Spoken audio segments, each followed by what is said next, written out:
നമസ്കാരം. Raf talk ഫുട്ബോളിലേക്ക് അവർക്കും സ്വാഗതം. അങ്ങനെ ഒക്ടോബർ മാസത്തിലെ ഇൻ്റർനാഷണൽ ബ്രേക്കും കഴിഞ്ഞു. ഇനി വേൾഡ് കപ്പിന് മുമ്പ് രണ്ട് ഇൻ്റർനാഷണൽ ബ്രേക്കുകളേ ഉള്ളൂ. അത് നവംബറിലും മാർച്ചിലുമാണ്. ഇപ്പോൾ എല്ലാ ടീമുകളുടെയും ഏതാണ്ട് ഒരു മികവൊക്കെ എങ്ങനെ എന്നുള്ളത് വ്യക്തത വന്നിട്ടുണ്ട്. മാത്രമല്ല മിക്ക സ്ഥലങ്ങളിലെയും വേൾഡ് കപ്പ് ക്വാളിഫയർ മത്സരങ്ങൾ അവസാനിച്ച് യൂറോപ്പിലാണ് ഇപ്പോൾ തുടരുന്നത്.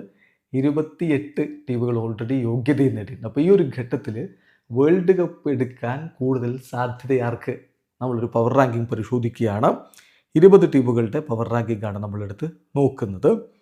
ഇത് ബ്ലിച്ചർ റിപ്പോർട്ടിൻ്റെ പവർ റാങ്കിങ് ആണ്. 20ാം സ്ഥാനത്ത് അവർ കൊടുക്കുന്നത് ഐവറി കോസ്റ്റിനെയാണ്. കോസ്റ്റ ഡി ഐവറി ഇത്തവണയും വേൾഡ് കപ്പിന് യോഗ്യത നേടിയിട്ടുണ്ട്. ഫിഫ റാങ്കിൽ അവർ 44ാം സ്ഥാനത്താണ്. ഏതായാലും അവർ കിരീടത്തിലേക്ക് പോകും എന്ന് കരുതുന്നവർ കുറവായിരിക്കും. 19ാം സ്ഥാനത്ത് ഇക്കഡോർ, സൗത്ത് അമേരിക്കൻ ടീമാണ്. മികച്ച ടീമുണ്ട് ഇത്തവണ, നേരത്തിൽ തർക്കമില്ല. അവർക്ക് ഫിഫ റാങ്കിങ് 24ആണ്. നമ്മുടെ പവർ റാങ്കിങ്ങിൽ 19ാം സ്ഥാനത്താണ് അവർ. 18ാം സ്ഥാനത്ത് USA, നിലവിലെ ഹോസ്റ്റുമാരായിട്ട് യോഗ്യത നേടിയിട്ടുള്ള ടീമാണ്. ഫിഫ റാങ്കിങ് 16ആണ് USAക്കുള്ളത്. ഏതായാലും സ്വന്തം മണ്ണിൽ നടക്കുന്ന വേൾഡ് കപ്പിൽ USA മികച്ച പ്രകടനം നടത്തുമെന്ന പ്രതീക്ഷയിലാണ് ആരാധകർ. കിരീടമൊന്നും ആരും സ്വപ്നം കാണുന്നുണ്ടാവില്ല. അതേസമയം 17ാം സ്ഥാനത്താണ് ജപ്പാനുള്ളത്. ജപ്പാനെ സംബന്ധിച്ചിടത്തോളം ഏഷ്യയിലെ വമ്പന്മാരാണ്. ഇപ്പോൾ ബ്രസീലിനെയൊക്കെ ഫ്രണ്ട്ലി മത്സരത്തിൽ പരാജയപ്പെടുത്തി വലിയ ആവേശത്തിലൊക്കെ നിൽക്കുകയാണ്. വേൾഡ് കപ്പിൽ അവർ കുതിപ്പ് നടത്തുമെന്ന പ്രതീക്ഷയിൽ തന്നെ ആരാധകരിക്കുന്നു. ഫിഫ റാങ്കിങ്ങിൽ അവർ 19ആണ്. 16ാം സ്ഥാനത്ത് ഉറുഗ്വായി. ഫിഫ റാങ്കിങ് 15ആണ്. ലാറ്റിൻ അമേരിക്കൻ വമ്പന്മാർ ലൂയിസ് സുവാരസും എഡിൻസൺ കവാനിയും ഒന്നും ഇല്ലാതൊരു വേൾഡ് കപ്പിന് വരികയാണ്.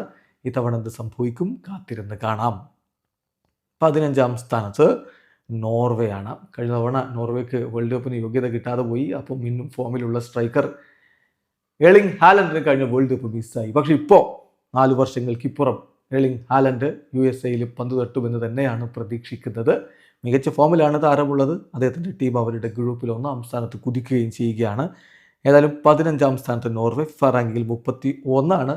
ഇത്തവണ ഹാലൻഡ് വിസ്മയം കാണിക്കുമോ വേൾഡ് കപ്പിൽ? കാത്തിരുന്ന് കാണാം. 14ാം സ്ഥാനത്താണ് ബെൽജിയം. ഫിഫ റാങ്കിങ്ങിൽ 8ാമതാണ് അവർ. കുറേ കാലം ഫിഫ റാങ്കിൽ 1ാമതൊക്കെ വിരാജിച്ചു എന്നല്ലാതെ അവരുടെ ഗോൾഡൻ ജനറേഷന് പ്രത്യേകിച്ച് കിരീട നേട്ടങ്ങളിലേക്കൊന്നും പോകാൻ പറ്റിയിട്ടില്ല. ഇനി ഇതവണ അവരുടെ ഈ ടീം എന്ത് ചെയ്യും എന്നുള്ളത് കാത്തിരുന്ന് കാണാം. 13ാം സ്ഥാനത്താണ് ഇറ്റലി. ഫിഫ റാങ്കിങ്ങിൽ 10ആണ് അവർ. ഇറ്റലിയെ സംബന്ധിച്ചിടത്തോളം കഴിഞ്ഞ 2 വേൾഡ് കപ്പുകൾക്ക് അവർക്ക് യോഗ്യത പോലും കിട്ടിയിട്ടുണ്ടായിരുന്നില്ല. ഇപ്പോൾ ഗനാരോ ഗട്ടൂസയുടെ കീഴിൽ അവരടുത്ത വേൾഡ് കപ്പിന് യോഗ്യത പ്രതീക്ഷിച്ച് നിൽക്കുകയാണ്. എന്തായാലും യോഗ്യത റൗണ്ടിലെ പ്ലേ ഓഫ് ഉറപ്പാണ്. ഇനി 1ാം സ്ഥാനം നോർവേയെ മറികടന്ന ഗ്രൂപ്പ് കിട്ടുക എന്നുള്ള അത്ര എളുപ്പമുള്ള കാര്യമല്ല. പ്രത്യേകിച്ച് ഗോൾ ഡിഫറൻസ് ഒരു വലിയ പാരയായിട്ട് നിൽക്കുകയാണ്. ഏതായാലും ഇത്തവണ വേൾഡ് കപ്പിന് ഇറ്റലി ഉണ്ടാകുമെന്ന പ്രതീക്ഷയിൽ തന്നെ ആരാധകരും കാത്തിരിക്കുന്നു. 12ാം സ്ഥാനത്ത് മെക്സിക്കോ കോ ഹോസ്റ്റുമാരാണ്. ഫിഫ റാങ്കിങ്ങിൽ 14ആണ് അവരുള്ളത്. പതിവ് പോലെ വേൾഡ് കപ്പിൽ വലിയ പ്രതീക്ഷയോടുകൂടി അവരെത്തുകയാണ്. എന്ത് സംഭവിക്കും? കാത്തിരുന്ന് കാണാം. 11ാം സ്ഥാനത്ത് കൊളംബിയ. മറ്റൊരു ലാറ്റിൻ അമേരിക്കൻ വമ്പന്മാർ. ഫിഫ റാങ്കിങ്ങിൽ 13ആണ്.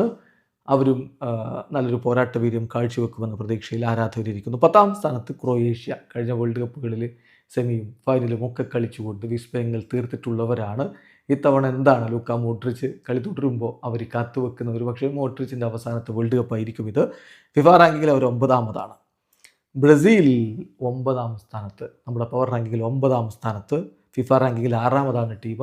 കാർലോ അഞ്ചലോട്ടി ടീം ഏറ്റെടുത്ത ശേഷം പോസിറ്റീവായിട്ടുള്ള ചില സൂചനകൾ നൽകുന്നുണ്ട്. പക്ഷേ പരീക്ഷണങ്ങൾ നടത്തിയപ്പോൾ പിഴച്ചതാണ്. എന്നാൽ പോലും ജപ്പാനോടുള്ള വീഴ്ച, ഇൻഡിവിജ്വൽ എറേഴ്സ് സംഭവിച്ചത്, അതൊക്കെ തിരിച്ചടി തന്നെയാണ്. കാസമിറോ കളിക്ക് ശേഷം വിശകലനം നടത്തിയതാണ് വളരെ കൃത്യം. 45 മിനിറ്റ് ഉറങ്ങിപ്പോയാൽ നിങ്ങളുടെ കുട്ടിക്കാല സ്വപ്നം വേൾഡ് കപ്പ് തീരുമാനമാകുമെന്ന്. അപ്പോൾ അങ്ങനെ ഉറങ്ങാതെ എന്ന് പറഞ്ഞാൽ ഒരു കരുത്തോട് ആവേശത്തോടു കൂടി ടീം കളിക്കളത്തിലുണ്ടെങ്കിൽ ആഞ്ചലോട്ടിക്ക് വിസ്മയം തീർക്കാൻ പറ്റും. പക്ഷേ സ്റ്റിൽ ഇൻകൺസിസ്റ്റൻ്റ് ആണ് ടീമിൻ്റെ പെർഫോമൻസ്. 9ാം സ്ഥാനത്ത് ബ്രസീൽ. 8ാം സ്ഥാനത്ത് മൊറോക്കോ. ഫിഫ റാങ്കിങ്ങിൽ 11ആണ്. ഒരിക്കൽ കൂടി അവർ ഫിഫ വേൾഡ് കപ്പിലേക്ക് വരുന്നു. കഴിഞ്ഞ തവണ അവർ സെമിഫൈനലിലേക്ക് എത്തി. മൊറോക്കോയുടെ ഫുട്ബോൾ ഗ്രാഫ് മുകളിലേക്കാണ്. അണ്ടർ 20 വേൾഡ് കപ്പിൻ്റെ ഫൈനലിലേക്ക് അവരുടെ ടീം എത്തിയിട്ടുണ്ട്, കുതിച്ചെത്തിയിട്ടുണ്ട്. അപ്പോൾ അതിൽ നിന്നുള്ള പയ്യന്മാരാരെങ്കിലും ഒക്കെ അടുത്ത വർഷത്തെ വേൾഡ് കപ്പ് സ്കോഡിൽ ഇടം പിടിക്കുമോ എന്നുള്ളതൊക്കെ കണ്ടറിയണം. എങ്കിലും അഷ്റഫ് ഹക്കീമിയും ബ്രൈൻ ഡയസും യാസിൻ ബോനോയും ഒക്കെ ചേരുന്ന അവരുടെ ടീം കരുത്തുറ്റത് തന്നെയാണ്. ഇത്തവണ അവർ വീണ്ടും ഫൈനലോ ഒക്കെ എത്തുമോ? കാത്തിരുന്ന് കാണാം. 7ാം സ്ഥാനത്താണ് ജർമ്മനി. കഴിഞ്ഞ 2 വേൾഡ് കപ്പിൽ ഗ്രൂപ്പ് സ്റ്റേജിൽ പുറത്തായ ടീമാണ്. ഇത്തവണ അങ്ങനെ സംഭവിക്കില്ല എന്ന ഉറച്ച വിശ്വാസത്തിൽ തന്നെയാണ് ആരാധകരുള്ളത്. ഫിഫ റാങ്കിങ് 12 നമ്മുടെ പവർ റാങ്കിങ്ങിൽ 6 സ്ഥാനത്ത് നെതർലൻഡ്സ് ആണ്. അവരുടെ ഫിഫ റാങ്കിങ് 7. ഓറഞ്ച് വസന്തം കാത്തിരിക്കുന്ന നിരവധി ആരാധകരുണ്ട്. അവരെ നിരാശപ്പെടുത്തില്ല എന്ന പ്രതീക്ഷയോടെ. 5 സ്ഥാനത്താണ് France. FIFA ranking 2. Kylian Mbappe എന്ന ലോകോത്തര മുന്നേറ്റ നിര താരത്തിൻ്റെ മികവിൽ തന്നെയാണ് അവരുടെ കുതിപ്പ്. പിന്നെ മികച്ചൊരു ടീമുണ്ട്. സൂപ്പർ താരങ്ങൾ അണിനിരക്കുന്ന മികച്ചൊരു ടീം അവർക്കുണ്ട്. നിലവിലെ ബാലൻഡിയോർ വിന്നർ ഒസ്മാൻ ഡെമ്പലെയൊക്കെ വേൾഡ് കപ്പ് ആകുമ്പോഴേക്കും പരിക്കുമാറി മിന്നും ഫോമിലേക്ക് എത്തും എന്ന് തന്നെ പ്രതീക്ഷിക്കാം. ദിദിയർ ദശാമിൻ്റെ അവസാന വേൾഡ് കപ്പാണ് കോച്ച് എന്ന നിലയിൽ. അദ്ദേഹം നേരത്തെ തന്നെ ഇത് പ്രഖ്യാപിച്ചതാണ്. ഫ്രഞ്ച് ഫുട്ബോൾ ടീമിൻ്റെ പരിശീലക സ്ഥാനത്ത് നിന്ന് വേൾഡ് കപ്പോടുകൂടി പടിയിറങ്ങുകയാണെന്ന്. അപ്പോൾ ഈ വേൾഡ് കപ്പിൽ ടീമിൽ നിന്ന് മികച്ച പ്രകടനം അദ്ദേഹവും പ്രതീക്ഷിക്കുന്നുണ്ട്. എന്തായാലും ഫിഫ റാങ്കിങ്ങിൽ 2. നമ്മുടെ പവർ റാങ്കിങ്ങിൽ 5. പവർ റാങ്കിങ്ങിൽ 4 സ്ഥാനത്ത് ക്രിസ്ത്യാനോ റൊണാൾഡോയുടെ പോർച്ചുഗൽ. ഫിഫ റാങ്കിങ് 5 അവർക്ക്. പക്ഷേ മികച്ച പ്രകടനം CR7 തുടരുന്നു. അവരുടെ വേൾഡ് കപ്പ് ക്വാളിഫയിങ് റൗണ്ടിൽ നല്ല പ്രകടനം നടത്തുന്നു. കഴിഞ്ഞ കളി സമനിലയായി, ശരിയാണ്, ഹംഗറിയോട്. ഏതായാലും ഇതുവരെയുള്ള പ്രകടനങ്ങളൊക്കെ മികച്ചത് തന്നെയാണ്. ഇത്തവണ മികച്ച ടീമും കൊണ്ടാണ് വരുന്നത്. CR7 ആ കിരീടത്തിൽ മുത്തമിടുമോ? കാത്തിരുന്ന് കാണാം. 3 അർജന്റീന. നിലവിലെ വേൾഡ് ചാമ്പ്യന്മാരായ അർജന്റീന. ഫിഫ റാങ്കിങ്ങിലും അവർ 3 സ്ഥാനത്താണ്. ഇപ്പം ഈ സെപ്റ്റംബർ മാസത്തിലെ അവരുടെ മത്സരങ്ങൾ കഴിയുമ്പോൾ കോൺമബോളിൻ്റെ വേൾഡ് കപ്പ് ക്വാളിഫയറിൽ അവർ 1 സ്ഥാനത്ത് ആണ് ഫിനിഷ് ചെയ്തത്. പിന്നെ ഇപ്പോൾ ഒക്ടോബറിൽ അവർ കളിച്ചത് ഒന്ന് വെനിസുലയ്ക്കെതിരെയും ഒന്ന് പ്യൂട്ടോറിക്കയ്ക്കെതിരെയുമാണ്. അപ്പം പ്യൂട്ടോറിക്കൊക്കെ പോലെയുള്ള 155 സ്ഥാനത്തുള്ള ദുർബലരോടാണ് അവരിപ്പോൾ മുട്ടിയിട്ടുള്ളത്. നവംബറിൽ കൂടുതൽ കരുത്തുറ്റ ടീമുകളോട് കളിക്കുമെന്ന് പ്രതീക്ഷിക്കാം.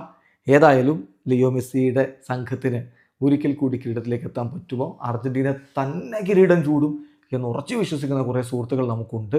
അവരുടെ ആ ഒരു വിശ്വാസം അവരെ കാത്തു രക്ഷിക്കട്ടെ. അവർക്ക് കിരീടത്തിലേക്ക് വീണ്ടും പോകാൻ പറ്റട്ടെ. ഇനി 2 പവർ റാങ്കിങ്ങിൽ ഇംഗ്ലണ്ട് ഉള്ളത്. ഇംഗ്ലണ്ടിൻ്റെ ഫിഫ റാങ്കിങ് 4. ഇപ്പം തോമസ് ടൂഷേൽ ടീമിൻ്റെ പരിശീലക സ്ഥാനം ഏറ്റെടുത്തതിന് ശേഷം മികച്ച പ്രകടനമാണ് ടീം നടത്തിക്കൊണ്ടിരിക്കുന്നത്. അപരാജിത കുതിപ്പ് നടത്തിക്കൊണ്ട് യൂറോപ്പിൽ നിന്ന് വേൾഡ് കപ്പ് ക്വാളിഫിക്കേഷൻ ഇത്തവണ ഉറപ്പാക്കുന്ന ആദ്യത്തെ ടീമായിട്ട് അവർ മാറിയിട്ടുമുണ്ട്. പിന്നെ എല്ലാ വേൾഡ് കപ്പുകളിലും എല്ലാ ടൂർണമെൻറ്റുകളിലൊക്കെ മികച്ച ടീമായിട്ടൊക്കെ അവർ വരും. പക്ഷെ ഒരു പരിധിക്കപ്പുറം അവർക്ക് പോകാൻ പറ്റാറില്ല. അതെന്തുകൊണ്ടാണ് എന്നുള്ളതാണ് ഒരു ചോദ്യം. ടീമുണ്ട്, മികച്ച കോച്ചുണ്ട്, എല്ലാ ഭൗതിക സാഹചര്യങ്ങളുമുണ്ട്. ഒരു പക്ഷേ ഇത്തവണ അവർ കിരീടത്തിലേക്ക് എത്തിയേക്കാം. കാത്തിരുന്ന് കാണാം. നേരത്തെ അവരൊരു തവണ നേടിയിട്ടുണ്ട്, പക്ഷെ അത് പതിറ്റാണ്ടുകൾക്ക് മുമ്പാണ്. വീണ്ടും അതിലേക്ക് എത്താൻ പറ്റുമോ? Just wait and see. 1 Spain. എല്ലാവരും സ്പെയിനിനെ പാടിപ്പുകയറ്റുന്ന ഒരു സമയമാണ്. ഇപ്പോൾ ഈ ഇൻ്റർനാഷണൽ ബ്രേക്കിൽ നോക്കുക, ലാമിൻ യമാൽ അടക്കമുള്ളവർ പരിക്കേറ്റിട്ടും അവരുടെ വിജയത്തേരോട്ടത്തിലൊരു കുറവും വരുത്തിയിട്ടില്ല. മികച്ച ടീമുണ്ട്, മികച്ച യുവതാരങ്ങളുണ്ട്. അവരുടെ ഫിഫ റാങ്കിങ്ങും 1. നമ്മുടെ ഈ ഒരു പവർ റാങ്കിങ്ങിലും 1 സ്ഥാനത്താണ്. ഏറ്റവും അധികം കിരീട സാധ്യത സ്പെയിനിന്. വളരെ പെട്ടെന്നൊന്ന് ചുരുക്കി പറയാം. ആദ്യത്തെ ഒരു 4-5 സ്ഥാനം. 1 സ്പെയിൻ, ഏറ്റവും അധികം കിരീട സാധ്യത സ്പെയിനിന്. 2 ഇംഗ്ലണ്ട്. 3 അർജന്റീന. 4 പോർച്ചുഗൽ. 5 സ്ഥാനത്ത് ഫ്രാൻസ്. നിങ്ങൾക്ക് വ്യത്യസ്ത അഭിപ്രായങ്ങളുണ്ടാവും. കമൻറ്റ് ബോക്സ് രേഖപ്പെടുത്തുക. ആരോഗ്യകരമായ ഫുട്ബോൾ ചർച്ചകളുമായി നമുക്ക് മുന്നോട്ട് പോകാം. വീഡിയോ അവസാനിക്കുന്നു. ഫുട്ബോൾ ലോകത്തെ കൂടുതൽ വിശേഷങ്ങളുമായി റഫ്ലക്സ് വീണ്ടും എത്താം.